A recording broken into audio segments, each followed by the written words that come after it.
Xitoy hukumati Uyg'urlarni qon taqdim qilishga majburlamoqda.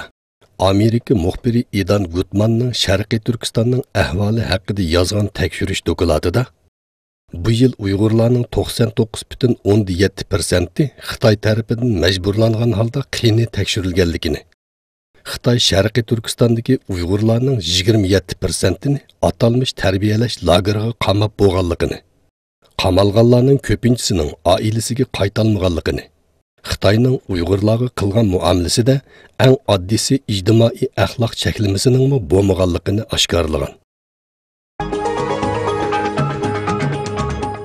Xitoy hukumati Uyg'urlarga qaratgan asabiylik o'lchimini yengilgan. Xitoy o'tgan yili chiqargan 75 xil asabiylikning ifodasiga yana chashni seriq bo'yash, soatni o'ng qo'liga taqash qatorliq bir qancha moddani qo'shgan bo'lib, asabiylik nomi bilan Uyg'urlarni atalmış tarbiyalash lagerlariga qamashni kuchaytgan.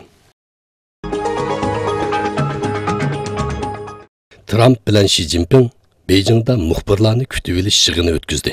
Trump bilan Xi Jinping birdek ikki davlat orasidagi hamkorlik o'rnatish imkoniyatlarining ko'pligini ta'kidlash bilan birga, Washington bilan Beijing orasidagi yaxshi munosabatlarning butkul dunyoning muqimligi bilan chetishlik ekanligini aytdi.